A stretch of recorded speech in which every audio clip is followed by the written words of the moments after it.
The Water Special Measures Bill, Lords. Before we begin, I have a few preliminary announcements. Members should send their speaking notes by email to hansardnotes@parliament.uk. Please switch electronic devices to silent. Tea and coffee are not allowed during sittings. Today we will first consider the programme motion on the amendment paper. We will then consider a motion to enable the reporting of written evidence for publication. In view of the time available, I hope we can take these matters formally and without debate. I call the Minister to move the programme motion standing in her name, which was discussed yesterday by the Programming Subcommittee for the bill. Minister. Move formally. The question is the programme motion as on the amendment paper. As many of that opinion say aye. Aye. To the contrary, no. The ayes have it. The ayes have it. I call the Minister to move the motion about written evidence. Move formally.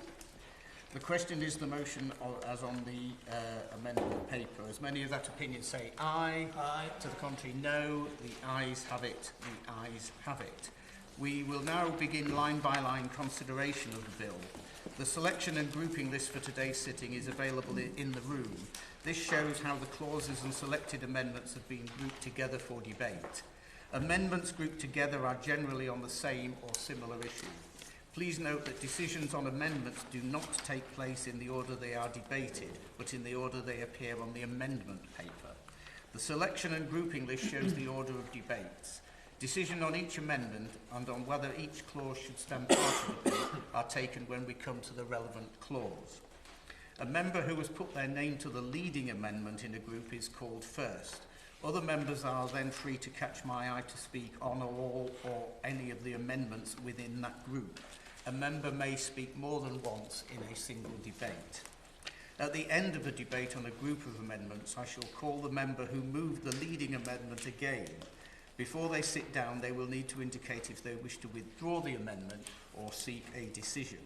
If any member wishes to press any other amendment in a group to a vote, they will need to let me know in advance. I'm sure that's clear to everyone. We begin our consideration with Amendment 22 to Clause 1, with which it would be convenient to debate Amendment 18, Government Amendment 1, Amendment 19, Government Amendment 2, Amendment 21 and Clause 1 stand part. I call Tim Farron to move Amendment 22. Seek to move and speak now, is that right, Chair? Yes. Thank you. Well, first of all, Happy New Year to all colleagues. It's good to be in this place, and it's a great pleasure to serve under your guidance as Chair, Mr Vickers. I put on record my thanks to the Minister for her engagement and the committee clerks and indeed her team, and been immensely constructive throughout this process. With your permission, Chair, I will seek to, my colleague, my honourable friend will speak to Amendment 22. So I would just make my remarks around Amendment 18, which, with your permission, I would seek to push to a vote if the government is not minded to accept it. And then also, when it comes to Government Amendment 2, to voice my concerns about that, and indeed to give note that we would vote against the Government 2 amendment.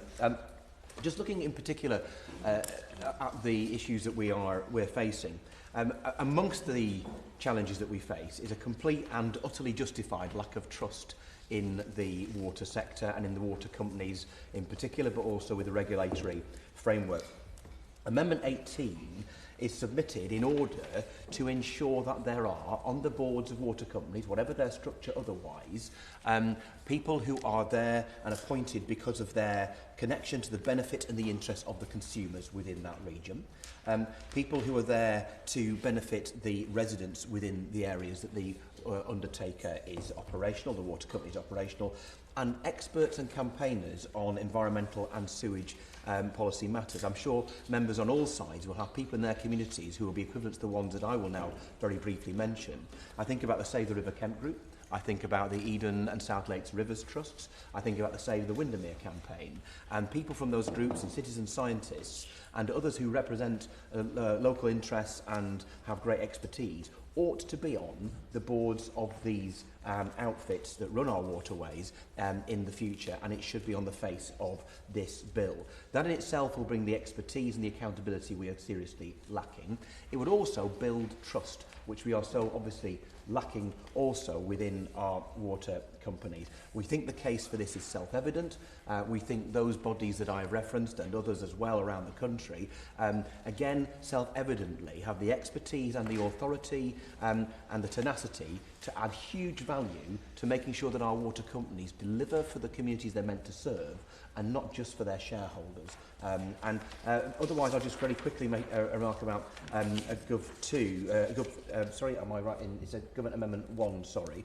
And our concern really that if we do not put a much tighter time scale, so this is the government undoing an amendment, so to speak, from our friends in the other place, that if the government insists upon on this amendment, then what we're doing is basically undermining the regulation and leaving it open-ended in a way which would ensure that we cannot be certain that we will be able to enforce the things that this bill seeks to do in a timely fashion. And if we want to make sure that this legislation does what it's supposed to do, then we should not be cutting the water companies any slack whatsoever. Thank you. Amendment 22 proposed to clause 1 as on the amendment paper. The question is that the amendment be made. John Mayor. Thank you, Chair. And may I speak to that? So to explain Amendment 22. So on the 11th of July, the Environment Secretary issued a press release on reform of the water industry, which stated that, and I quote, "Water companies will place customers and the environment at the heart of their objectives. Companies have agreed to change their Articles of Association, the rules governing each company, to make the interests of customers and the environment a primary objective." Close quotes. However, that commitment is not currently in this bill as it stands. This amendment simply looks to bring that commitment into this legislation. Thank you.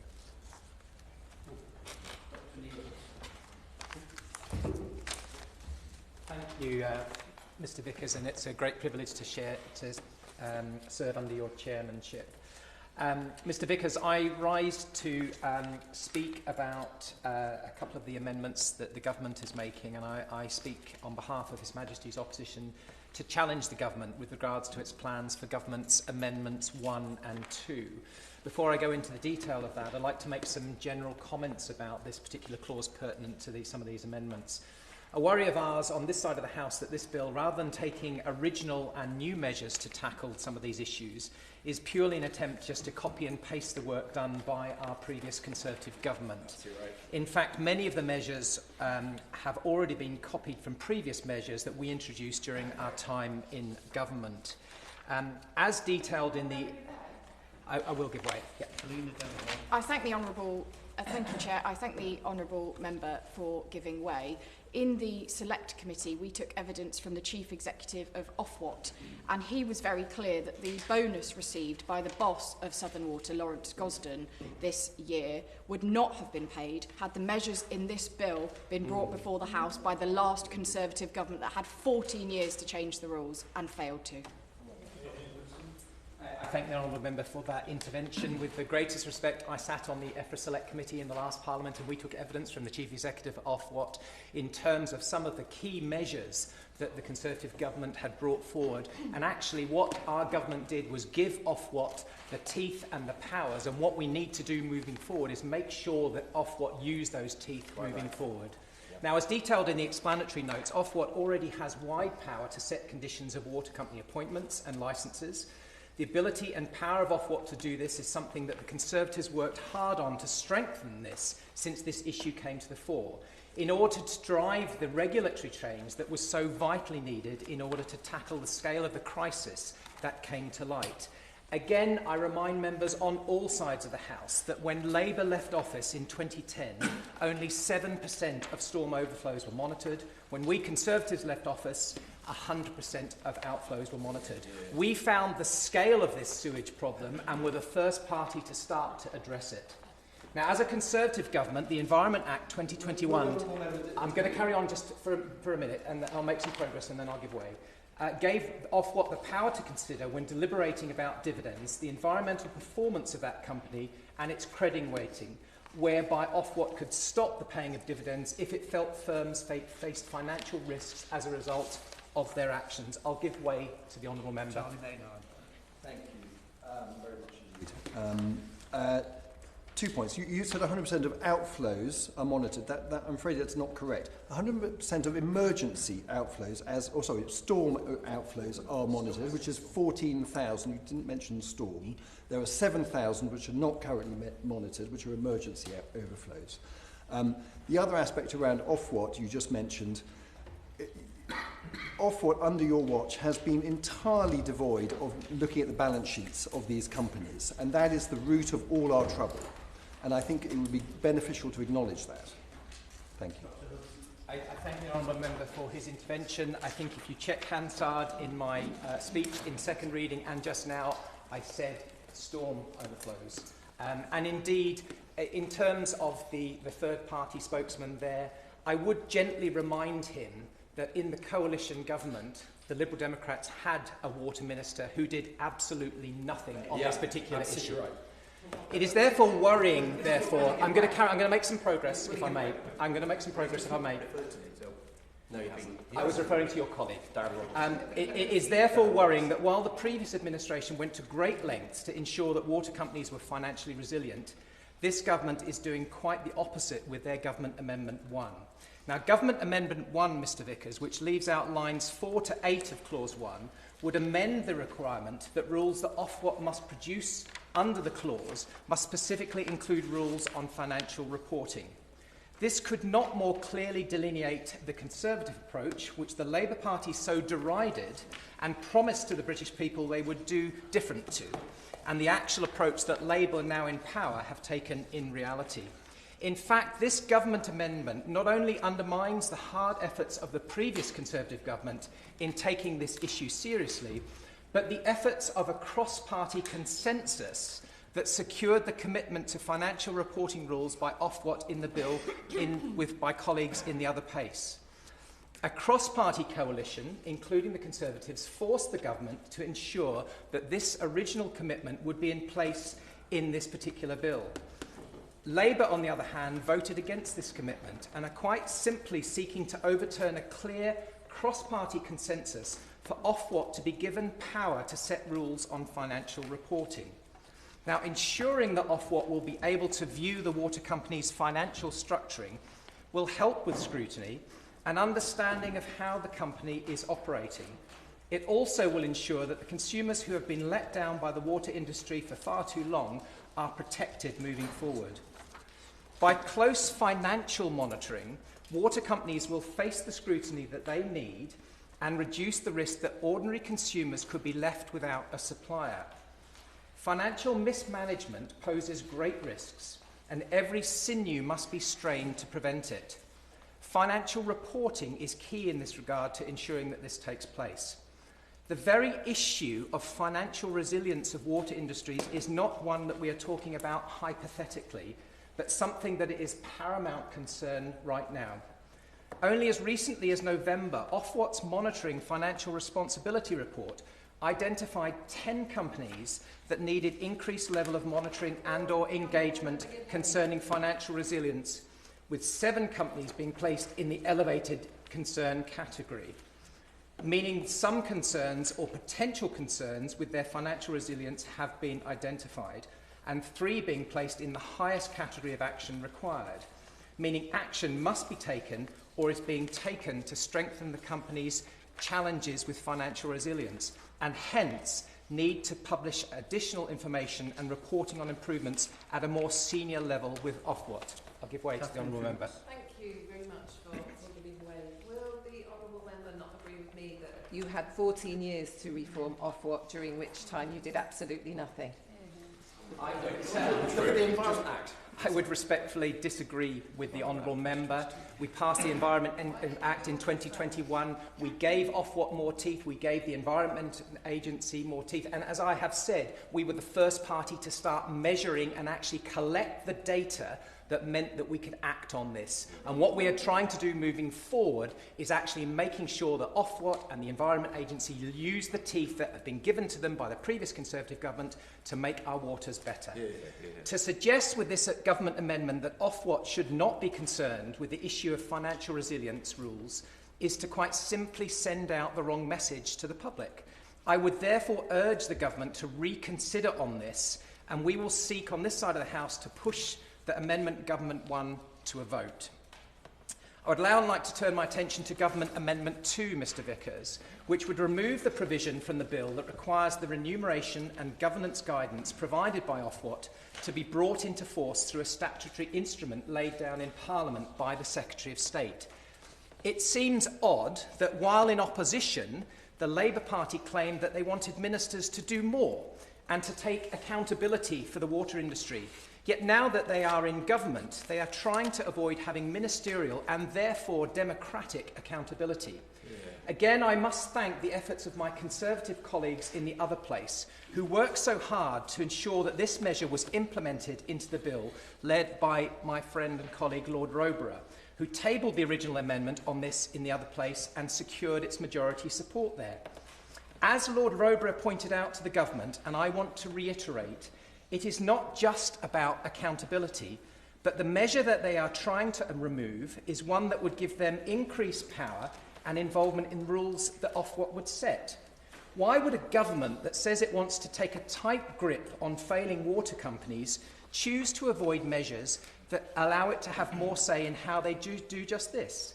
I understand that the noble Lord Baroness Hayman in the other place has said, and I have a lot of respect for her, as I do my colleague across the House, the Minister in this area, but Baroness Hayman has said that they do not believe a statutory instrument to be necessary, and it could impede the flexibility of Ofwat to adapt the rules as necessary. We, His Majesty's opposition, do not believe that this is a justified reason to avoid a statutory instrument. If they are informed that the rules need to be amended, a statutory instrument is a basic and more timely measure compared to many others at the government's disposal to make regulatory changes.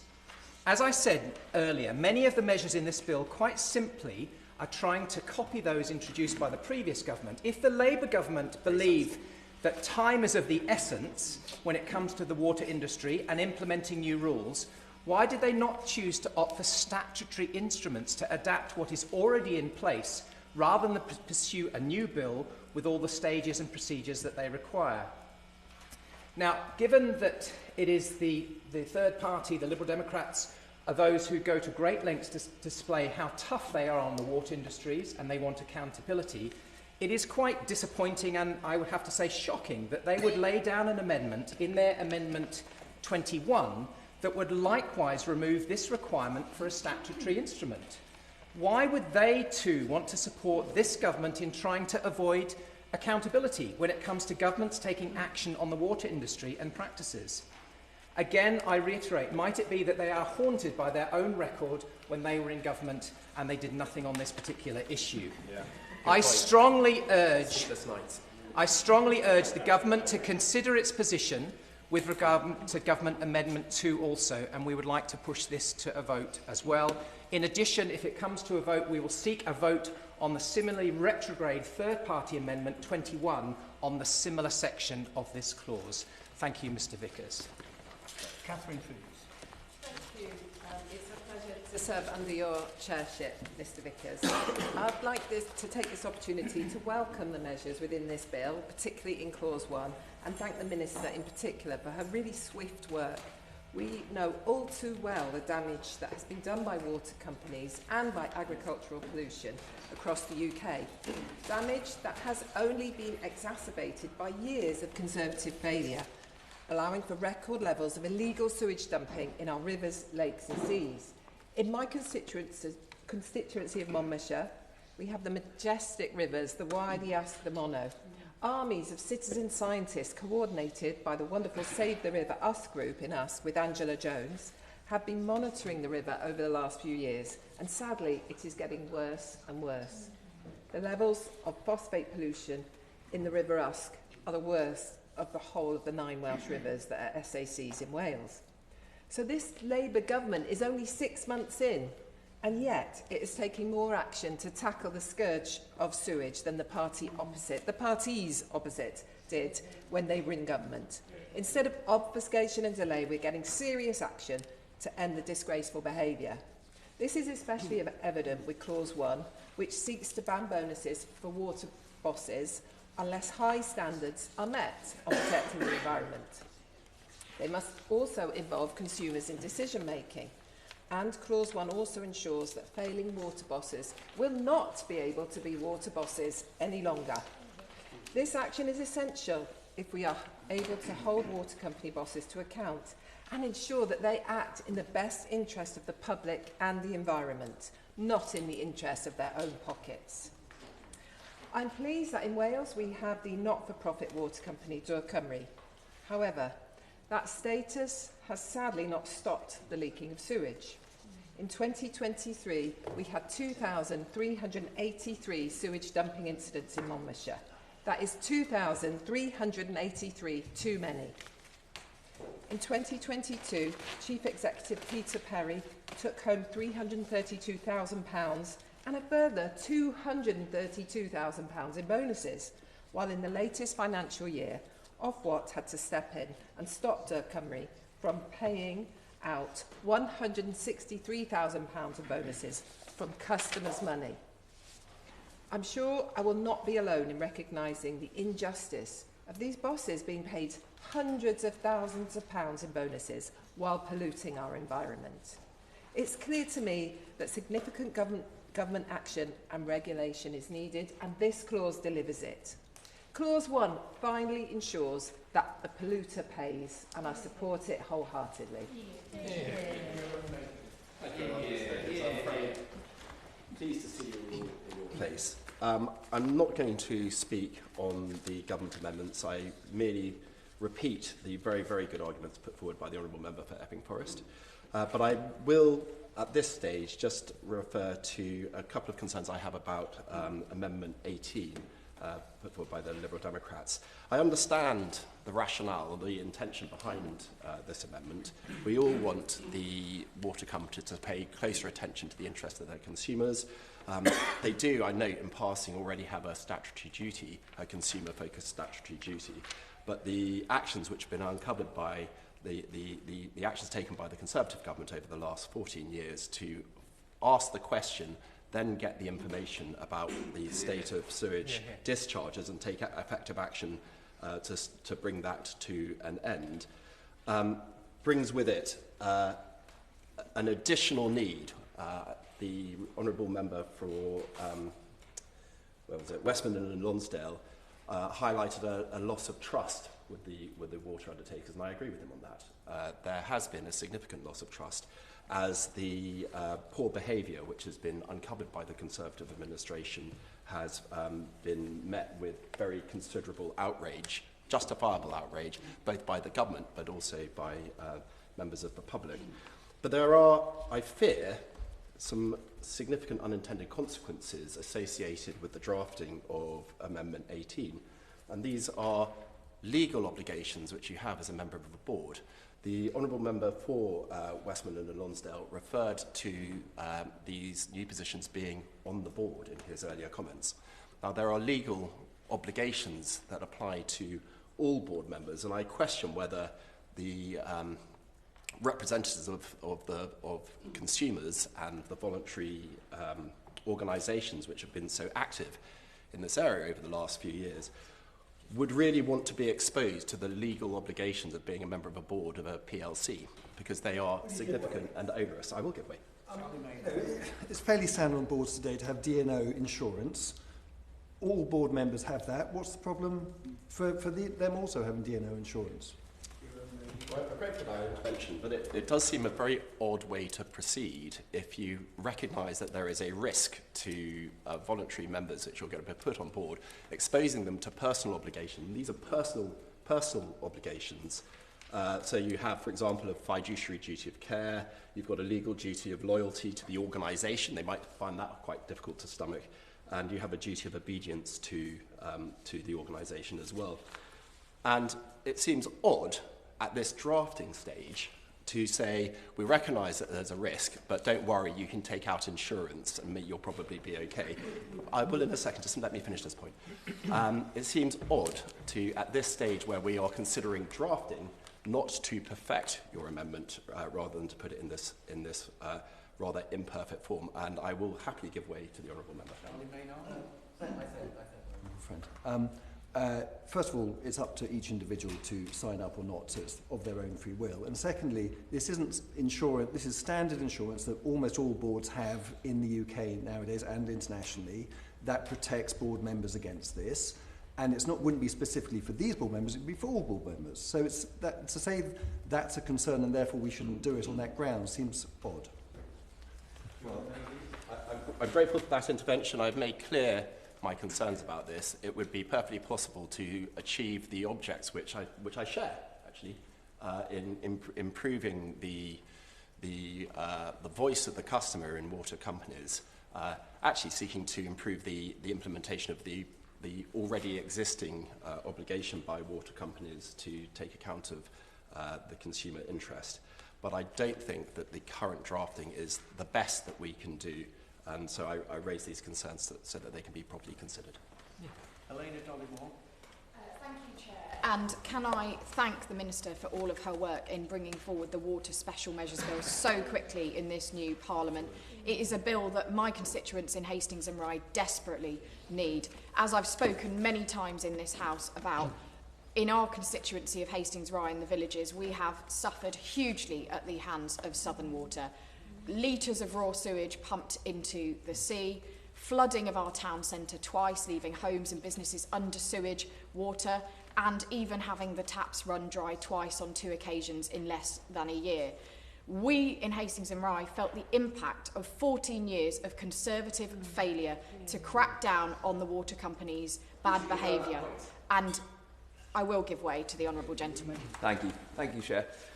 I agree with many of the points that the honourable lady is saying, and many of our constituents are feeling the same effects. But does she not agree that the fact that this bill has come through so quickly into Parliament and there's so few new ideas in it, so that most of the work was done under the previous government? Yeah, it's true. Yeah, absolutely. 90%. I thank the honourable gentleman for his intervention, but I think the benches opposite are slightly confused about the record of the government for the last 14 years, of course, of which both parties, the Liberal Democrats and the Conservatives, were part of at different points.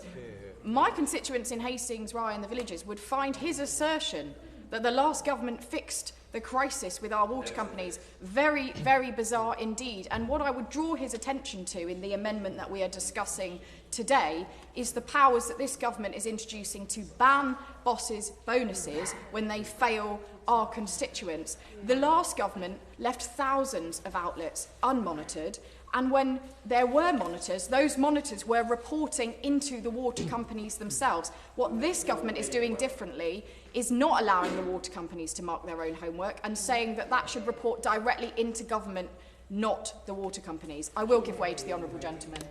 I'm very grateful, as ever, for the honourable lady for giving way. She says that it was the last government that allowed the water companies, the undertakers, to mark their own homework.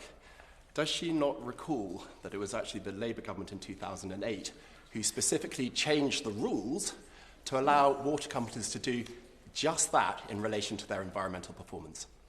I thank the honourable gentleman for giving way, but I'm yet to hear an apology from the benches. What's the answer? What's the answer? Their failure to put monitors on every outlet in my constituency. Their failure to make those monitors 7% when you left office. to address the severity of the sewage scandal that has caused so much disruption for my constituents, local businesses and so many people up and down this country. Labour created those made rules. some progress. I would like to pay tribute to all of the campaigners in so many of our constituencies. Many are in the gallery today as well, who have done so much work exposing this scandal for what it is. We would not be here today discussing the scale of this scandal were it not for their hard work. In my own constituency, we have the Clean Water Action Group campaigns who go out regularly of their own accord and out of their own pocket, testing the water to expose what Southern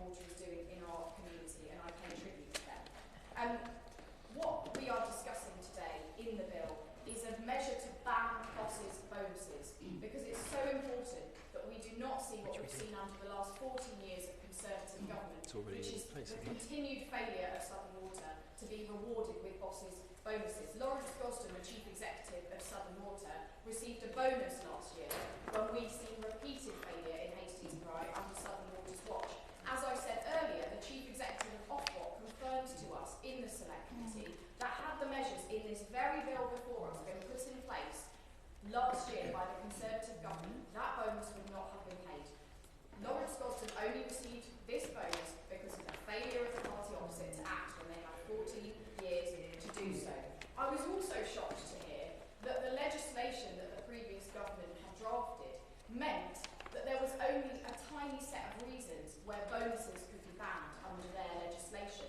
What you would have to have under the last government to ban a water boss's bonus would be criminal failure. Now, I don't know about other members in this House, but my constituents who go to work and some of them receive bonuses would find it quite crazy to set a bar for bonuses of not breaking the law in their jobs, not doing a good job and meeting customers' need. That speaks for itself in terms of the absurd record of the last Conservative government. It is absolutely right that this Labour government has acted to ring-fence the money that the water companies have for investment in the crumbling pipes in my constituency of Hastings and Rye, and stopping that money being diverted into bosses' bonuses and rewarding failure. I will make some progress because I know that we need to make progress in this debate. So, in conclusion, I thank the Minister for her work in bringing the Water Special Measures Bill before the House so quickly. I also know that this is just the start of the change we need to deliver on our water companies. This government is acting where the previous Conservative government and Liberal Democrat coalition colleagues failed in working to clean up our water system. Thank you, Chair. Really, I've got a question for you. This is my first Bill Committee, and I'm just trying to understand how everything works, so apologies. We've got 6 amendments on Clause 1. Our task is to do line-by-line scrutiny. What my ambition here is I really want to understand from the government an explanation as to why they support or reject each of those amendments. At the moment, in that Clause 1, we're swimming quite happily between all those amendments, and I just would love your advice as to how we work through to understand what is the story on each amendment in turn, because I'm not clear on that. Sorry. There will be an opportunity to force any of the amendments to a vote if the honourable member wishes. And yes, we are attempting at the line-by-line committee scrutiny. I think it's perhaps more like a second reading debate, but that's by the way. So I would, does that answer your question? Yeah, because the Minister will, of course, respond. Okay. So maybe since I'm standing, shall I say my other pieces on the other 2 points that I would like to make, since I just kicked off with Amendment 22. So the other 2 which I'm on point for are Gov 2. And we've touched on this already, but I think this one is really important, which is, and we spoke about it yesterday, we were very pleased to see your wording coming in about bonuses. But what is happening with regard to Gov 2 is subsection 3 are the rules made for the purposes of imposing the prohibition mentioned in subsection 2A, the pay prohibition, the ban on bonuses. And while the explanatory statement says this is to prevent the need for a statutory instrument, which we support and seek to do in our own next amendments, the impact of the government's change also is to remove the requirement for this to be published by the authority Ofwat within 6 months. And that we find very odd, because I take it in good faith that the government is very keen to have this implemented. So what I don't understand, we don't understand, is why you would take that timeline out. Because you want to make sure this happens, and as currently stated, you're removing that timeline. So and just saying we take it on good faith that Ofwat will do it is less strong than keeping that commitment in for 6 months. So that would be one thing. The other thing, just to correct perhaps my honourable gentleman on Gov 2 about Clause 1, page 4, line 35, Amendment 21. Our amendment relates to the same section of the bill as the government amendment above. However, we want to retain the need for Ofwat to publish the rules on bonuses within 6 months, but remove the option for this to be kicked into the long grass by requiring the Secretary of State to lay a statutory instrument to bring them into effect. By taking out that clause, we remove that risk. That's the purpose. Thank you very much. Thank you, Chair. As a new member, it's a privilege to serve on a bill committee under your chairmanship, and I hope I will get it all right in terms of that. I particularly felt moved to speak on these amendments and this clause, having heard some of the earlier comments on it, so I just wanted to make a few comments. I was a bit worried we'd been transported by the opposition back to a previous Conservative age, because, like one of their predecessors, we seem to be being told that water customers have never had it so good in terms of all the action that was taken.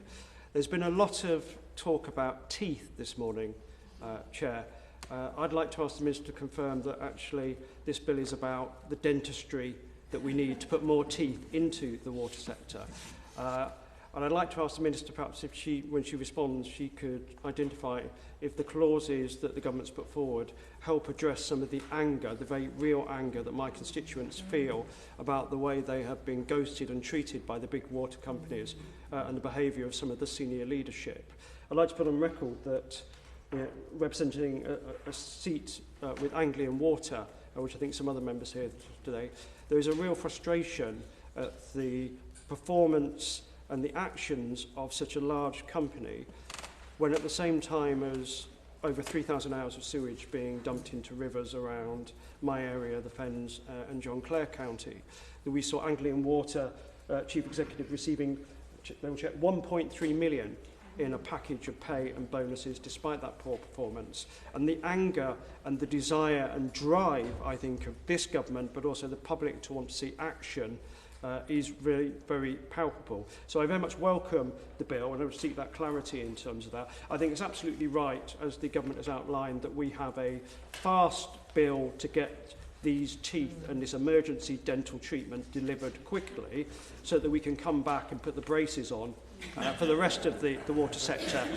I think I'm running out of where this can go. It's getting very dangerous. And actually, when we get the Cunliffe report and others, we will look at some of the bigger issues for it. But I'm very much concerned that, when we had that 1.3 million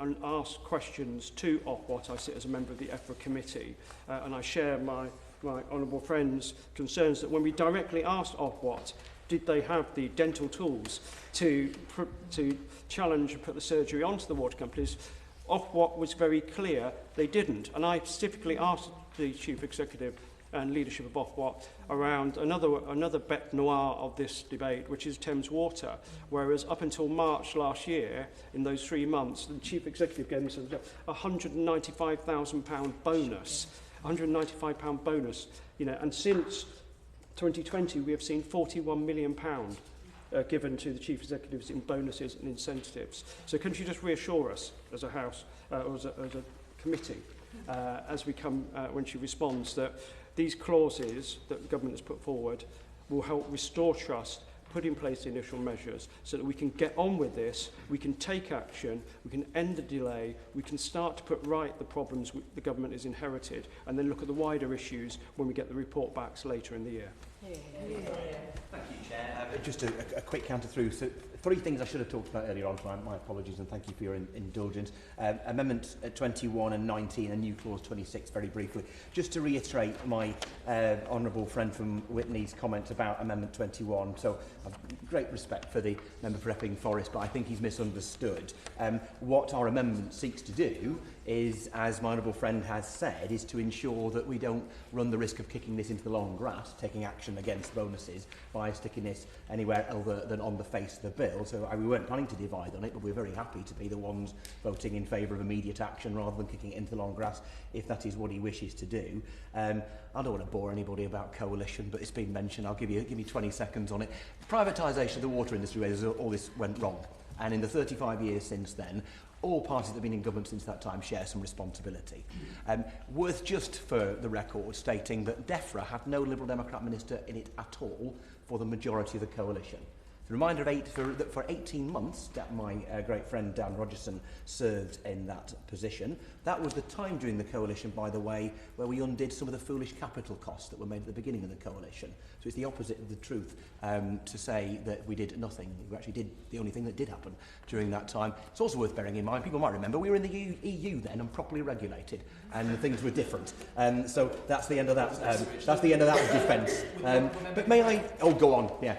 I'm grateful to the honourable member for giving way, and his recollection is perhaps different from many people and the public at large as to what the Liberal Democrat record on water was. Yeah. And they seem to have jumped on this particular bandwagon once the Conservatives were the party that actually started measuring the scale of the problem. But if I can come back to his amendment 21, he has the word Democrat in his political party. I do not know why they are so scared of having democratic and ministerial accountability by having a very simple clause in the bill that talks about statutory instrument being laid so that the Secretary of State for DEFRA does have some accountability in terms of that. I take on board what they're saying about having the first part of paragraph 5 in terms of the first 6 months of the Act. But what they're doing with their amendment is taking out 2/3 of that clause that was put in with a cross-party consensus in the other place. And I just am surprised that they are scared of democratic accountability. Well, bizarre. His intervention, and indeed, with all total respect for the honourable gentleman, he completely misunderstands. We are seeking to put this on the face of the bill and not kick it off to an SI. That seems the opposite of anti-democratic, or indeed democratic. Let's move on just to the other two issues I'd like to briefly mention. New Clause 26, which is in this group. We to discuss New Clause 26 separately. Got you. Okay. In that case, finally 19 in that case, if you would permit. This is about revolving doors. So just a quick thing. Our Amendment 19 seeks to prevent a revolving door between water companies and the regulator.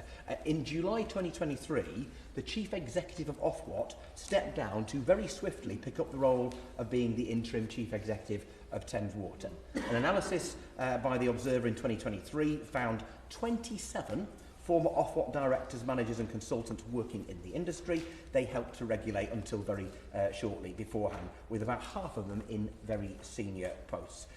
Some work that the Liberal Democrats did in the last 18 months found that the Director for Regulatory Strategy at the country's largest water firm, Thames Water, was previously an Ofwat employee. Meanwhile, a senior principal at Ofwat moved directly from Thames Water, where they worked on market development. And we also found links between Ofwat and Southern Water, Northumbrian Water and South West Water, including directors who work on regulation. This amendment is there to try and prevent that revolving door, which obviously clearly brings in potential conflicts of interest, and is also something which builds the quite justified absence of trust within that. I can feel an intervention brewing. Go for it. I'm very grateful. I'm not against the principle of this. In fact, I'm strongly in favour of it. But I do have, again, some practical questions about this, because I wonder whether this would bump up against individuals' human rights and also against restraint of trade arguments in the courts. Because normally, but I have to confess, I was previously a barrister a long time ago, so I've got dangerously little knowledge now. But it certainly was the case that if you had a restraint of trade clause on a contractual basis, at least, which was in excess of 12 months, then the courts habitually would not enforce that. I know this would be legislation, but to have a period where you're prevented from undertaking, it's a blanket prohibition against all employees, irrespective of the role that they undertook and irrespective of the role that they might in future undertake with a water company, that such a wide-ranging blanket prohibition for such a long period might be challenged successfully under human rights legislation. I just wonder whether the Honourable Gentleman has considered that in his drafting. Can I remind members that intervention should be short, much shorter than the last two? I've been very generous. Tim Farron. All right, yes, I appreciate that, Chair. And so I'm very grateful for the helpful and constructive intervention the Honourable Member has just made. And look, this is not an amendment we're seeking to push the vote, but it's an issue that is clearly very serious in terms of the quality of regulation and the safety of it. And so we are perfectly happy for the government to use all the legal mind it's got available to it to find a way of amending the bill itself in the report stage to make sure we deal with this issue in a way which builds confidence and prevents what are obvious conflicts of interest. Thank you. Mr Vickers, it's a pleasure to serve under your chair.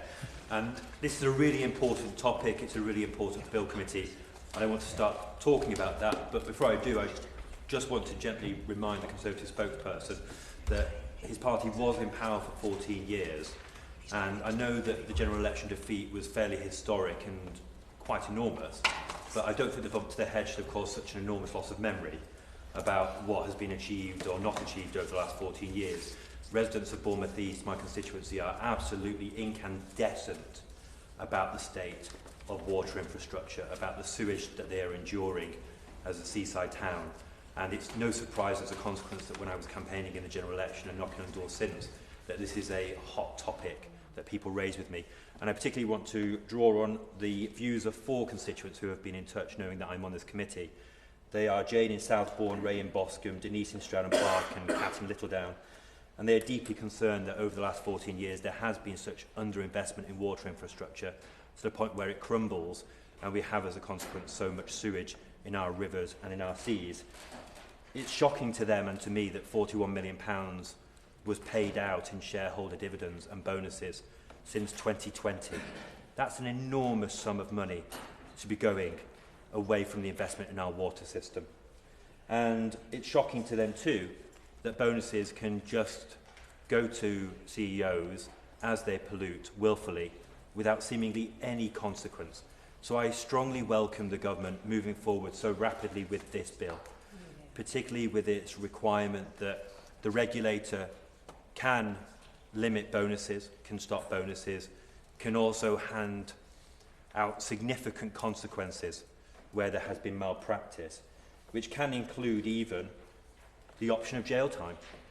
Because when I knock on doors and I talk to residents, they don't think it's right that crimes can be committed, that you can have such disregard for our nature and for our water system, and that this goes unpunished.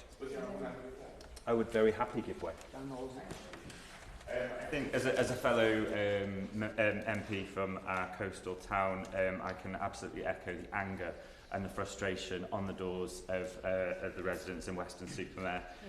Over the past decade, the 3 main beaches, the quality of water has got worse and worse, and all 3 now are poor as a bathing water classification. The anxiety amongst every sector of the community is really high about it. Political point scoring aside, the situation is absolutely dire. This week we have just seen sewage being spilt on Uphill Beach, raw sewage being spilt on Uphill Beach because of the crumbling infrastructure.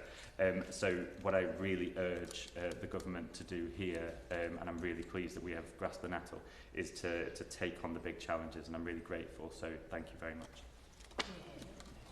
I thank my honourable friend for that intervention, and it's a really important one. It's great to see him championing his constituency, and it goes to show why Labour has won in so many seaside and coastal towns, because the people of those towns and those cities trusted Labour to bring forward a bill such as this as quickly as we have. And it is just the start of change. As we've heard from honourable members, there is going to be more legislation that comes forward, but in order that we don't delay and wait for that legislation, a full package, if you will, what you have instead is a minister who is bringing forward this action rapidly to respond to those very urgent cases that are being made on our doorsteps all around our country, but particularly in our seaside towns. And also, I've had constituents absolutely livid about the fact that while infrastructure has crumbled and no investment has gone onto them, and money has gone out the door in bonuses and shareholder payment dividends, you have bills rising. Not just bills on water, but you also have bills on a whole host of things contributing to the significant cost of living crisis that so many in our country have felt. So I want to close just by saying that I really do welcome the efforts of this government. I congratulate the Minister on all of the hard work that she and her officials have been undertaking, and I look very much forward to seeing further development of our programme of investment. Thank you, Mr Vickers, and it's a pleasure to serve under your chairmanship. And if I may, just to start by wishing everyone Happy New Year. And thank you all for the engagement that you've all shown within this water bill, not just to the other political parties in the House, but also all the environmental groups and everybody who submitted evidence for it. And of course, our noble friends over in the other place for the work that they did on this bill to begin with. And I'm so pleased to be back debating this vital piece of legislation. As I set out in second reading, this bill will drive meaningful improvements in the performance and culture of the water industry as part of wider efforts to ensure water companies deliver for both customers and environment. And as has been mentioned in the debate so far, to act upon the real anger and mistrust that we have in our water sector at the moment. However, this is just, of course, one part of this government's ambitious and long-term approach to fundamentally transform the water sector.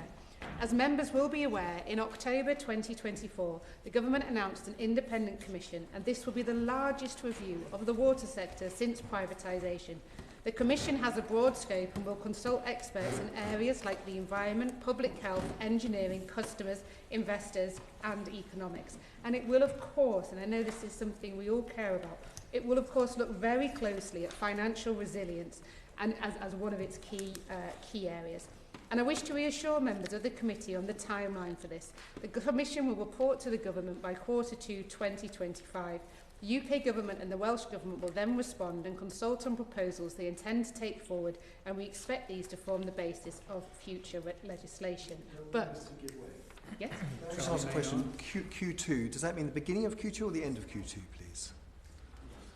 We're expecting the Commission to report to the Government in June. June. Yeah. Turning back to the bill, and just to reassure the Honourable Member, when I respond at the end of every session, I will go through each and every amendment in turn. So turning back to the bill, I'll address Government Amendment 1 and Government Amendment 2 to Clause 1.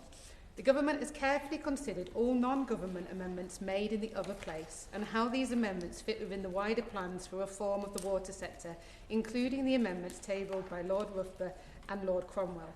I would like to also take this time to thank Lord Roughborough and Lord Cromwell, and indeed all noble lords, for their careful consideration of the bill, and particularly, Mr Chairman, the constructive way in which they worked with the Government during the bill's passage through the Lords. This collaborative approach enabled the bill to be strengthened, for example, through the introduction of new requirements relating to the implementation of measures in pollution incident reduction plans. This Government has determined, however, that these amendments from Lord Roughborough and Lord Cromwell are not necessary and should be removed from the bill. Turning to Government Amendment 1 on financial reporting. During the bill's passage through the other place, the bill was amended in such a way that requires rules made by Ofwat under Clause 1 of the bill to include reporting requirements on company finances. The Government strongly agrees with the need to ensure water company finances are closely monitored, especially given the current financial issues experienced by some companies. However, having considered this amendment in detail and having had further discussions with Lord Cromwell about the intent behind his amendment, we feel it is duplicative of existing processes as well as conditions within water company licences. Ofwat already have processes in place to monitor where a company may be heading towards financial difficulties. It is already a condition of water company licences that companies are required within their annual report to publish by a set date financial performance metrics, including interest on their borrowing, financial flows and an analysis of their debt. Based on these reports, Ofwat sets out its observations on financial resilience across the sector in its Monitoring Financial Resilience report. Ofwat are also alive to the potential for financial engineering to occur outside of regulated companies and are thoroughly monitoring the financial position of all water companies. The amendment in question would therefore duplicate existing requirements with the potential to create confusion in what is already a complex regulatory landscape. We also retain concern about the potential for the amendment to preempt, and this is important, forthcoming reforms following the independent commission led by Sir John Cunliffe. On this basis, the Government has tabled Government Amendment 1 to remove Lord Cromwell's amendment from the bill. Elena Dollymore. Thank you, Chair. I thank my right honourable friend for giving way. And can I say, during this discussion today, we've heard a lot of words from the parties opposite, but very little action during their 14 years in government. As we've raised on this side, examples clearly that Ofwat has pointed out of where they haven't had the necessary tools to ban bonuses where they wanted to with Southern Water. And while we're on that topic, can I express my surprise that the Green member has not turned up in his place for this bill committee today? I do have to say, it's slightly disappointing on a bill committee that is this important, that matters so much to all of our members up and down the country, not to have a full contingent of people. But there could be personal reasons, so let's reserve judgment, but it does seem to be a little surprising to me as well. Now, turning to my other amendment, government amendment. Would the Minister give way? Yes. I'm grateful to the Minister for giving way before she goes on to the next amendment.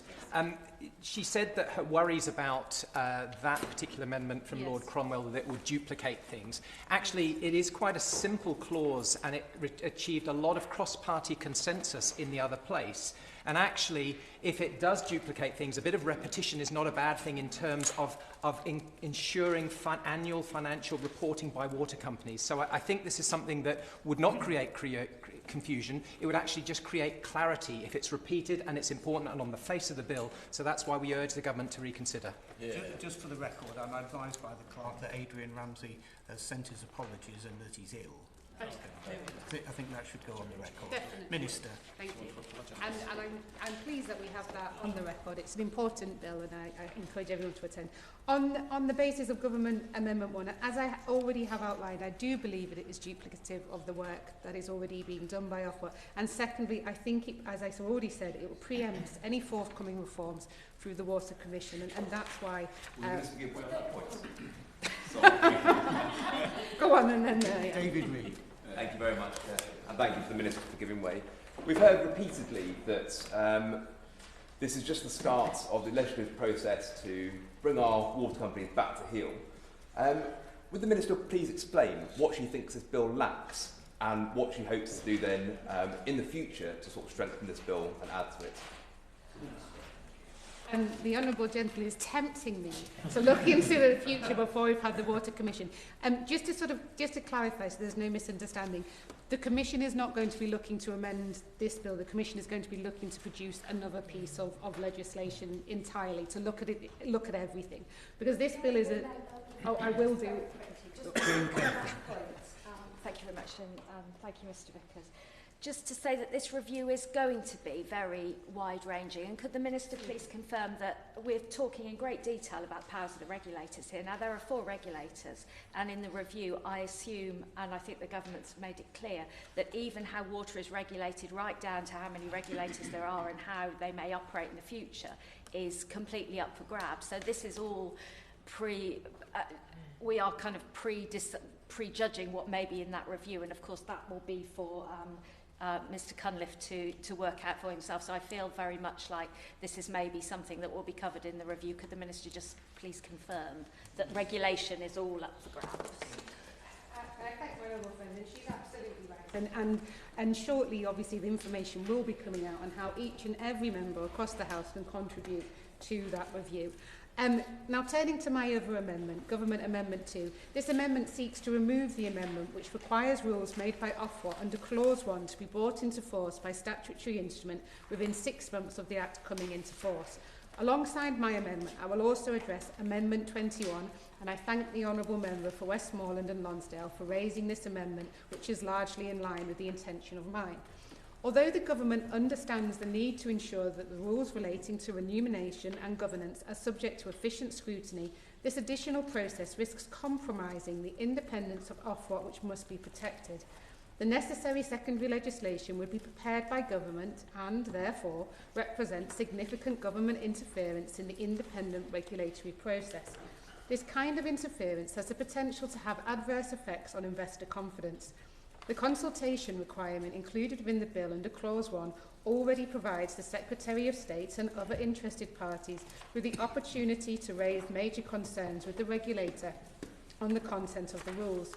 We are confident Ofwat will continue to work constructively with government and other stakeholders to determine a robust and appropriate set of rules. The additional requirement for the rules to be confirmed. If I'm okay just to finish this and then to see, I might, who knows, I might answer your question in my upcoming remarks. The additional requirement for the rules to be confirmed for affirmative resolution statutory instrument could also risk delaying the introduction of the first set of rules. This is counter to the other aspect of Lord Roborough's amendment, which requires Ofwat to publish the first set of rules within 6 months of royal assent. I would like to reiterate that the government expects Ofwat to have the rules in place as soon as possible, and indeed Ofwat have already concluded their initial policy consultation on the rules, demonstrating their commitment to meet the government's expectations. And I'd like to highlight that Ofwat have today submitted written evidence for the committee to consider of their statutory consultation on the proposed timelines for introduction of the rules, demonstrating their commitment to getting this done as quickly as possible, which I would urge all members to have a look at. However, we do not think it's appropriate to hold Ofwat to a 6-month deadline. While we are confident that Ofwat can deliver the rules in this timeline, we are mindful that there may be unforeseen complications in finalising the rules. Not allowing adequate time to account for such unexpected complications risks undermining the effectiveness of the rules, opening potential loopholes. For this reason, the government largely agrees with the intent behind Amendment 21 tabled by the Honourable Member for Westmoreland and Lonsdale. It is not appropriate to bring Ofwat's rules in force via secondary legislation. That's why we have tabled an amendment to remove this from the bill. Charlie Maynard. Thank you, Minister. I guess I'm going to just express disappointment because we've got something here which is 6 months, which is not exactly a moment in time. 6 months is a long time to get something done, and I find it extremely disappointing when I really respect what the new government is doing about trying to go after these bonuses and hold people to account, but then just to take a step back and say, well, actually, we're going to weaken it, which is what this is doing, because you're taking out that deadline. I think it's retrograde, and it's a real mistake, but thank you. Thank you. I would strongly disagree that this is a weakening or retrograde. I think this is instead doing things effectively, because I think if we were to put 6 months on the face of the bill, we were to rush to try and get that done in that period of time and there were complications. What we risk is leaving a loophole here which could be exploited by companies that have exploited loopholes for an incredibly long time and become rather apt at doing so. So I'd rather do it properly with respect. And I hope the Minister give way just on that point? Yes, I will. I'm grateful to the Minister for giving way. The Minister said that she would like to do this sort of properly, and I think we're all agreed around this House about the scale of the problem and the public outrage at some of the things that have happened with water companies, and that we're trying to address and improve our water quality. That's why I'm just curious why both the government and the third party are shying away from giving the Secretary of State and the Department the democratic sort of powers and accountability to actually pass statutory instruments, which, can, as we all know, can be done very, very quickly. Why the government is shying away from that accountability. And actually, we've talked about dental analogies. I'm an equine vet. I've rasped many teeth in my time. This would actually help in terms of ministerial oversight to see that the dental work is being done properly. I'm desperately searching for a dental analogy to continue this. I think I've already outlined to the Honourable Gentleman that this is in order to protect the independence of Ofwat, protect investor confidence, and to ensure that rules under Clause 1 are effective and in place as soon as possible.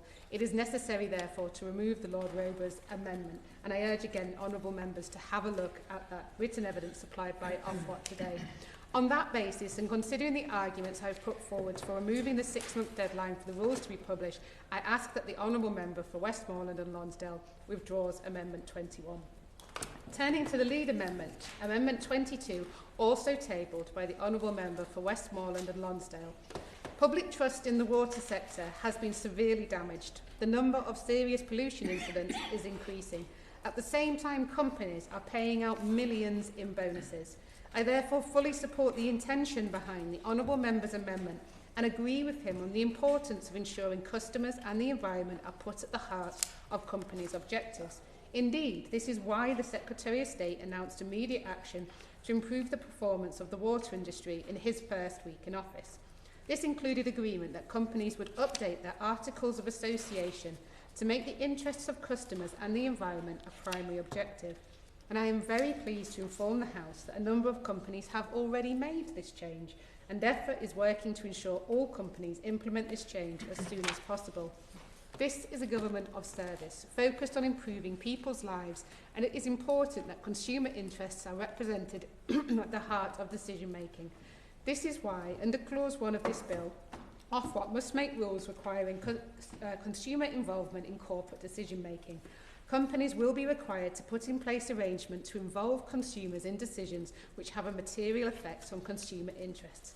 I trust, therefore, that the Honourable Member is reassured by the steps being taken by Government and he feels able to withdraw his amendment. Minister, give way on that point. Yes. Agreed. Thank you, Chair. There is a lot of additional work being pushed towards Ofwat. Would the Minister confirm if Ofwat have the internal capacity to meet this workload? And if not, is there a ring-fenced budget in DEFRA to be able to allow Ofwat to employ more people? And better I quality. thank the honourable gentleman for his helpful question. And yes, we obviously have regular conversations with Ofwat to ensure that everything here is something that they're capable of delivering. And there is an impact assessment just on the table there if the honourable member would like to look at exactly how that all works out. So turning to Amendment 18, tabled by the Honourable Member for Westmoreland and Lonsdale, also speaks to the representation of customer views and indeed the views of wider groups. The Government is clear on the importance of elevating the voice of consumers in water company governance and decision making. That is why, as I have mentioned, under this bill, Ofwat will set rules requiring water companies to have arrangements in place for including consumers in company decision making. In October last year, Ofwat published a public consultation on the rules on remuneration and governance and how they will apply. Proposed options put forward by Ofwat include giving non-executive director the responsible for oversight of consumer interests on the board, or providing opportunities for consumer panel representatives to meet with the CEO on a regular basis. Furthermore, companies already have a range of environmental obligations that they should be meeting, and experts in water and sewerage policy should already be considering these obligations to inform board-level decision-making. I trust the Honourable Member for Westmoreland and Lonsdale is therefore reassured by the Government and Ofwat's approach and is therefore content that this amendment is not needed. I should now like to take a little time to discuss Clause 1 itself and the importance of this clause standing part of the bill. As you know, Clause 1 of the bill provides Ofwat with new powers to set rules on pay and governance in the water sector and requires that Ofwat make rules on 4 topics. I've already spoken about one of these. This is not the day to lose my voice, is it? That being consumer representation. The legislation also requires Ofwat's new powers to issue rules on remuneration and governance. The legislation requires that Ofwat must set rules that make the payment of bonuses contingent on companies achieving high environmental standards. As the independent regulator, it is more appropriate for Ofwat to determine the performance metrics to be applied when setting the rules for performance-related pay. In addition, Ofwat must also make rules covering the fitness and propriety of chief executives and directors. This will mean that Ofwat will be required to set standards of fitness and propriety which chief executives and directors have to meet in order to be appointed by water companies or stay in post. People holding these senior roles will be held accountable against these standards, and if they fail to meet these standards, companies may need to take corrective action or ultimately remove executives from post if necessary. Ofwat's initial policy consultation outlined some proposed standards of fitness and propriety, which included ensuring that individuals have sufficient knowledge of the duties of water companies, are financially sound, and have not been the subject of regulatory investigation. Collectively, these rules on remuneration and governance will help to drive meaningful improvements in the performance and culture of the water industry and form a central part of this bill. And just sort of picking up on the point made by one of my honourable friends about whether the rules on this go further than the previous government, the short answer is yes. The legislation will provide Ofwat with legal powers to ban bonuses where they can only set expectations, and will require Ofwat to set rules prohibiting the payment of bonuses in certain circumstances. Executives will no longer be able to take home eye-watering bonuses where companies fail to meet standards on environmental performance, financial resilience, customer outcomes, or criminal liability. And we will go further by requiring Ofwat to set rules requiring water companies to ensure directors and executives meet the highest standards of fitness and propriety and ensure that customers are involved in company decision-making which impacts consumers. Finally, turning to Amendment 19, also tabled by the Honourable Member for Westmoreland and Lonsdale, I'd like to reassure the Honourable Member that both the Government and Ofwat take the handling of actual or potential conflicts of interest very seriously. Ofwat employees are already bound by a range of robust rules and processes which support the management of conflicts of interest, including when leaving the organisation, and failure to comply can result in disciplinary action. This includes the Civil Service Business Appointment Rules, Duties of Confidentiality, and the Official Secrets Act. Giving Tim Farrell. So I think that the underlying issue here is a cultural one. I don't think I'm alleging corruption. But if you look, for example, if one looks at the fines outstanding for, I think, 4 water companies that Ofwat set, at the last check, which was just before Christmas, many months later on, not a penny of these fines had actually been collected.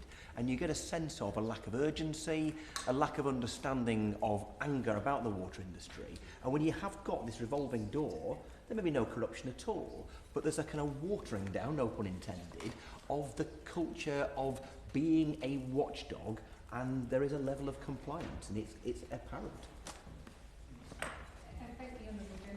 And I kind of understand the intention behind what he's wanting to do, and it fits within the bigger picture of how do we change the culture and how do we improve trust in the industry. I just think on these specific points, I just want to recognise that there is already legislation in place, though however I take the wider point that he's making, which is there is no trust, there is a lot of anger, and we need to do something around the culture of how these organisations work. But given that existing measures are already in place and the Ofwat's forthcoming fit and proper person rules should encompass conflicts of interest, I think this amendment is unnecessary. I therefore ask the Honourable Member to withdraw it. In conclusion, I hope that Honourable Members will provide their support to the Government's amendments, and I hope all members of the committee are satisfied that Clause 1 should stand part of the bill. Tim Farrell. And I've got all very briefly to say we would be content to withdraw all amendments bar 18, which we would seek to push to a vote. Amendment 22 proposed clause. So, is everyone content that Amendment 22 be withdrawn? Aye. Amendment by leave withdrawn. We now come to Amendment 18, which I understand you wish to push to a vote. I move forward. Amendment 18 proposed to clause 1 on the amendment paper. The question is that the amendment be made. As many of that opinion say aye. Aye. To the contrary, no. No. No. I think the noes have it. Division. Aye. Division. Are the whips happy to proceed? Yeah. Lock the doors. Yeah.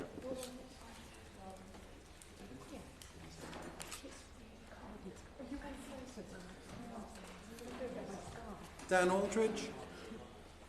No. Helena Dollimore? No. Tim Farron? Aye. Catherine Fuchs? No. Amanda Hack? No. Emma Hardy? No. Tom Hayes? No. Claire Hazelgrove? No. Dr. Neil Hudson? No vote. Jane Kirkham? No. Jerome Mayhew? No vote. Charlie Maynard? Aye. Darren Paffey? No. Andrew Pakes? No. David Reed? No votes. Jeff Smith? No.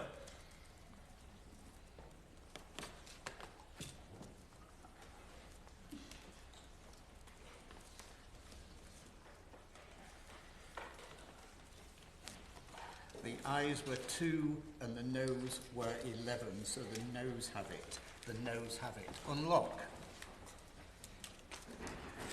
We now come to a Government Amendment 1 to Clause 1, which has already been debated. Ministers move forward.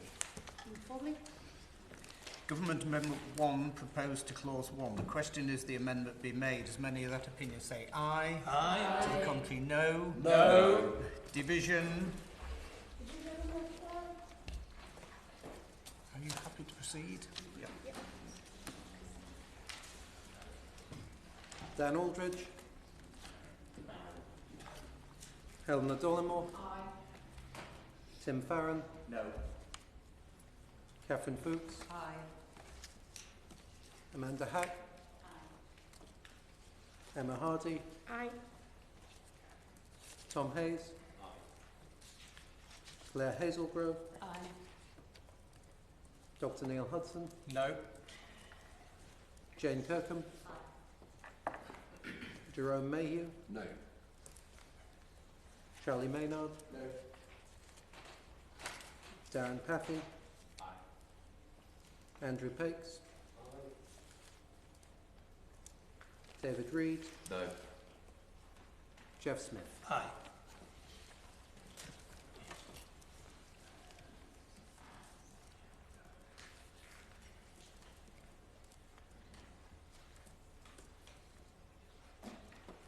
The ayes were 11 and the noes were 5, so the ayes have it. The ayes have it. Unlock. We now come to amendment. Where are we? Over the page. Sorry. Right. We now come to Government Amendment 2 to Clause 1, which has already been debated. Minister to move formally. Move formally. The Government Amendment proposed to Clause 1. The question is that the amendment be made. As many of that opinion say aye. Aye. To the contrary, no. No. Division. Lock the doors. Dan Aldridge. Aye. Helena Dollimore. Aye. Tim Farron. Yes. Catherine Fuchs. Aye. Amanda Hack. Emma Hardy. Aye. Tom Hayes. Aye. Claire Hazelgrove. Aye. Dr Neil Hudson. No. Jane Kirkham. Aye. Jerome Mayhew. No. Charlie Maynard. No. Darren Paffy. Aye. Andrew Pakes. David Reid. No. Jeff Smith. Aye.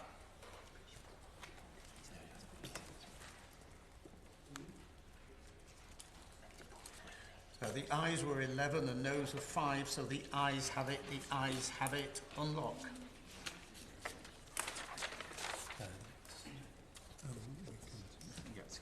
Right. We now come to the question that Clause 1 as amended stand part of the bill, which has already been debated. The question is that Clause 1 as amended stand part of the bill. As many of that opinion say aye. Aye. To the contrary, no. The ayes have it. The ayes have it. We now come to Amendment 23 to Clause 2, which it would be convenient to debate Amendments 9, 25, 24 and 6, and Clause 2 stand part. I call Tim Farron to move Amendment 23. Thank you, Mr. Chair. I will speak to 23 with it 25, and then they are connected. 24, and then of course 9 and 6, which are proposed by the Conservative front bench. I'll just say about Amendments 9 and 6, I think they're both fine and helpful, and would be supportive of them. Of the amendments in mine and my honourable friend's name, we're referring here to impact. And the issue is here, there is reference here in the bill to an instant reduction plan and to reduce occurrences and indeed to have reports about occurrences. Of course, our concern is much more than about the occurrences, but indeed about impacts. And so we know, for example, that a spillage into the River Kent, River Eden, into Windermere, into Coniston may last a certain amount of time. But we don't know about the volume.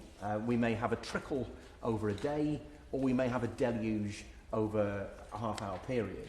And what is important is to understand the impact on marine life, on fish stocks, on biodiversity, but also on things such as leisure activities. As somebody who's an occasional wild swimmer myself, as somebody who obviously knows lots of people in my constituency who are anglers, who are canoeists, who are sailors, it seems wrong to me that we shouldn't be putting front and centre not just a greater awareness and action on incidents, but that we should have to look at the impact, the measured impacts on biodiversity, on wildlife, on livestock, on farmers, and indeed upon the tourism economy in a place like the Lakes, the second biggest visitor destination in the country after London.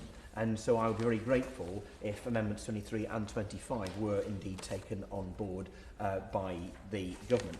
And then just a word really about Amendment 24, which relates to nature-based solutions. And again, looking at incident reduction plans. As the Chartered Institute of Water and Environmental Management put it, nature-based solutions can help address many of the water sector's challenges, while also providing significant benefits for people and indeed for the broader environment, such as water quality improvement, flood risk reduction, carbon sequestration, climate resilience, nutrient neutrality, biodiversity enhancement, community engagement, public health and well-being, and indeed an important vital source of funding and income for farmers.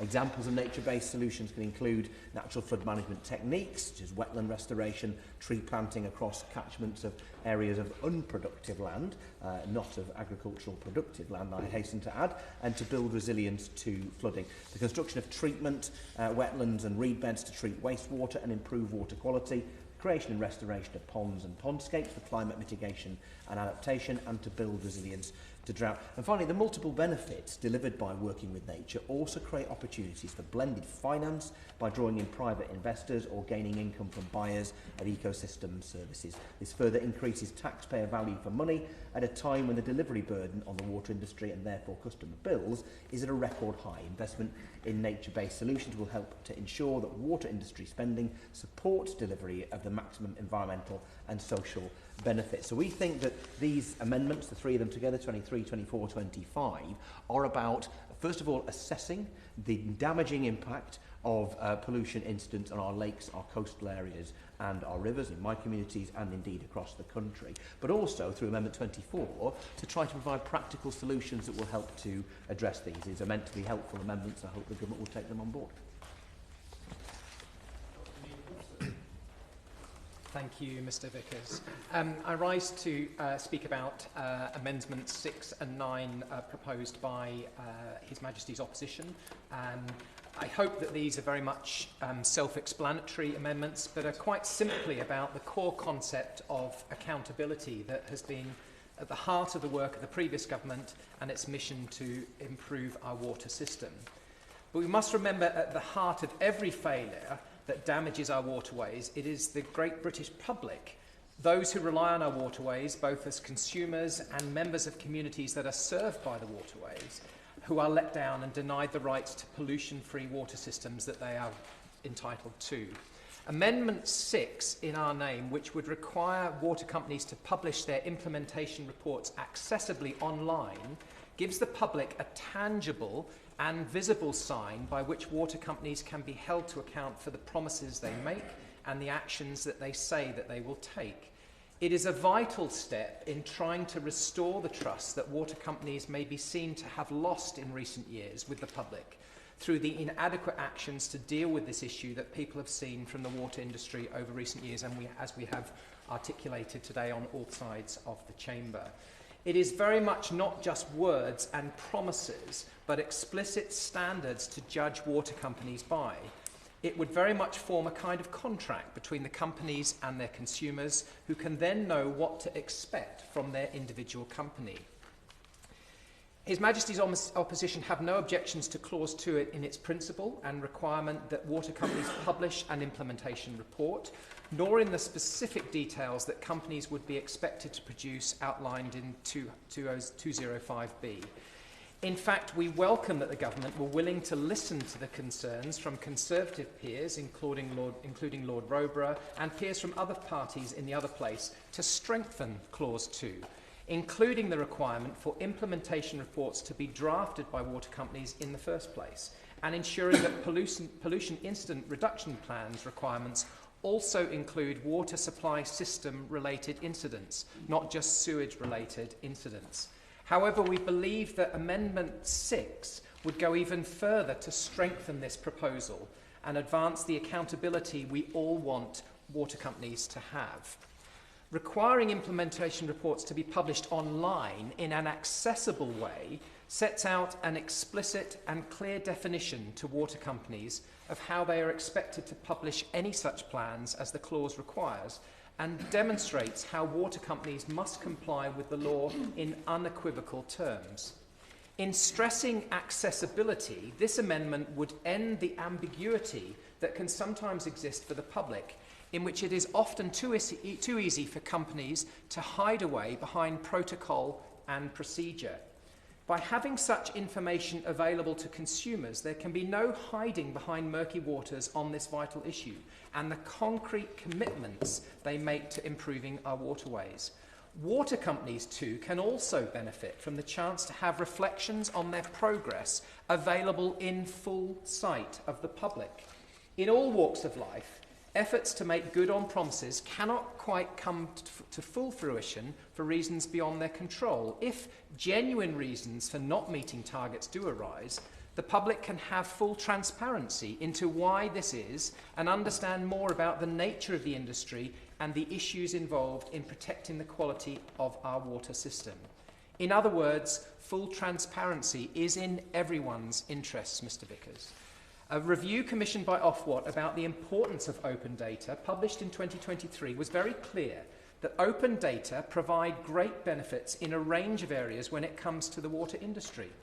In terms of the environment, it highlighted that open data from sewage overflow monitoring were beneficial to the creation of predictive analytics tools used from Wessex Water's Intelligent Sewers competition that helped identify sewage blockages much earlier than they otherwise would have. This demonstrates an explicitly clear link between the work that has been taken in recent years to require data monitoring in the water industry, such as on storm overflows, and now, as I reiterate, the 100% monitoring that takes place thanks to the work of the previous Conservative government, and improvements in the water industry and tackling water pollution. This, of course, in addition to the improved accountability and responsibility data publication places on water companies to get this issue right. The report did highlight, however, at the time that there was a trend towards companies sharing data with their key partners rather than making information completely and clearly available for unrestricted access to the public. The report therefore explicitly recommended at the time that companies in the water sector should look at the data they have only been sharing with specific groups and partners and take steps to make available those data where they can. Amendment 6, Mr. Vickers, would therefore solve this problem upstream before it can even arise when it comes to the issue of information reports by clearly stating unequivocally that they must publish implementation reports on their websites which would be accessible to all members of the public, not just those with the time and influence to ask for such data. And we talked about citizen science. This will give those data to the people to actually analyse and actually hold these water companies to account. We therefore, on this side of the chamber, will be pushing Opposition Amendment 6 to a vote. I'm conscious of time, Mr. Vicker. Are you going to call the stumps in about 20 seconds? No. No, you keep going to 1:30. 1:30? Oh, I'll keep going. Right, great. Don't have to. Oh, wait. Mr. Vickers, on that note, I would like to then move on to Opposition Amendment 9, which we have also tabled, which would make it a requirement for pollution incident reduction plans to include how an undertaker intends to reduce the occurrence of pollution incidents in national parks attributable to their water system. We as the opposition have tabled this amendment to strengthen existing plans the government have put forward and ensure that no stone is left unturned in ensuring environmental protections from our water companies. As such, we have laid down this amendment to ensure that water companies make clear how they will work to reduce pollution incidents in national parks in the system a water company operates in. National parks are an area that the previous Conservative government took great efforts to protecting in its legislative programme on protected landscapes. We worked to encourage water companies to invest in peat restoration and allowed teams at national parks to bid for investment that improved their water environments. The history of recent works on national parks goes beyond just the most recent government, with the Glover Review being published in July 2019 and a response to that being published, in which the Conservatives highlighted their commitment to national parks and water quality, such as through developing the Natural Capital and Ecosystem Assessment, combining data science, citizen science, and Earth observation technology to inform water quality improvements as a priority target, and to ensure capital and natural capital reporting was embedded into the management plans of protected landscapes. Despite the effort and progress made by the previous government, there is still a concerted and ongoing effort that needs to be made by this new government to ensure that the rivers and waterways are truly as pristine in their content as they look from the outside. We know studies have found waterways in national parks with chemicals and pollutants that simply should not be there. And of course, this is not just a matter of environmental beauty or water quality, but one that affects our standards of wildlife and our animal health and welfare, as well as biodiversity. Creatures of the natural world who rely on these waterways are put at risk if our pollution from our national parks is not reduced. This is not only true of the animals that live in and around such waterways, but also any animals that rely on them in their food chain for survival.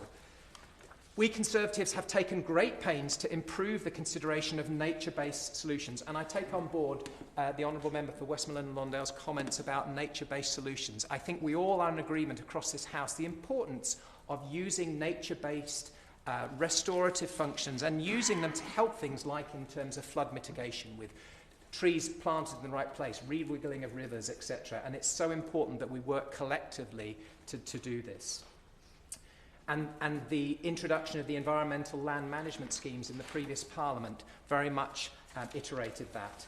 With this opposition amendment, we are trying, therefore, to ensure that the bill's requirement on water companies' pollution reduction plans are of maximum effect, and the government should, I hope, will consider accepting our amendment. As I said to the government at the second reading of this bill, we want to ensure that this bill is the best it can be to deliver for all of our constituents, of all of us here on this committee and right across the House of Commons and the other place. It is exactly in this spirit that we propose this amendment, as well as others, not as a hindrance for the sake of party politics, but as one that would truly make this bill even better for the country that we serve. We therefore will be seeking a vote on both of these opposition amendments. Jerome Mayhew. Thank you very much, Mr Vickers. I'm going to speak primarily in support of Amendment number 6 and to pay tribute, as I do so, to the former member for Ludlow, the Right Honourable Philip Dunn, who was the chair of the Environmental Audit Committee throughout the last Parliament, and it was a committee on which I sat. It was the report, the work done by the EAC, that on water quality in the seminal report that we produced, that started this huge public interest in the water quality and led to the legislative changes, amongst other things, in the Environment Act. And one of the key lessons that we learnt in the work that we did in the EAC was the need for transparency of data, the transparency of information that unlocked the power of citizen science. We visited, for example, the citizen scientists working on the River Windrush, and the difficulty that they had in analysing the data that was then publicly available but very hard to find, in working out whether or not storm overflows were being used in the way that they were being described at that stage by the water companies. And it was their very, very detailed, hard-to-do work that exposed to a really shocking extent the level of misuse of storm overflows. But what they understood was that an event duration monitor, an EDM, is a very simple piece of equipment. It's either on or it's off. It's set on the outflow of the storm overflow tank, and when it detects flow on that channel, it turns on. And when that flow ceases, it turns off. What it doesn't do, as the Honourable Member for West Midland and Lonsdale rightly points out, is it doesn't measure volume. But it also doesn't measure what is passing. So it says something is passing or it's not passing. It doesn't do volume, but it doesn't do quality either. And so that brings me both in favour of Amendment 6, in the name of the loyal opposition, but also to question not the intention behind the Liberal Democrat amendments, both here and also we'll talk about a bit more, I suspect, in Clause 3, but the effectiveness of having new machines that would measure volume to add to on and off, but which do not address the quality issue. And then there may be a better solution, which is the one that the Environmental Audit Committee recommended all those years ago, back in, I think, stand to be correct, but I think it was in 2021 that we wrote that report, which is both the upstream and downstream monitoring of water quality in the outflow river, typically, whereby you'll know that there's been an event, but you have close to real-time reporting of the comparative water quality upstream and downstream of a discharge outlet. And in that way, you can simplify the technical requirements of having to install a whole load of new equipment, which further amendments from the Democrats anticipate at unknown cost and unknown speed at which it can be implemented. But instead look at what the actual real-time impact on a particular water body is. And so, coming back to Amendment 6, what this amendment does is it requires the publishing of information on the Undertaker's website. I'm surprised that the government that this wasn't part of the bill in the first place, and given that it wasn't, that it hasn't been adopted by the government, because all this does is to apply consistency to the legislative programme. Because if you look at Section 81 of the Environment Act 2021, I know the Minister will be familiar with it, but just in case she isn't, it's subsections 2 and subsections 3, which require currently the publishing of event duration monitor data within an hour and in a format that is readily accessible by the general public. So what the Loyal Opposition's amendment is simply trying to do is to have consistency between what we already require for EDMs on undertakers' websites and apply it also to this area. Yes, Chair, I'd like to move that the debate be now adjourned. The question is that the debate be now adjourned. Does many of that opinion say aye? Aye. To the contrary, no. I think the ayes have it. The ayes have it. We adjourn.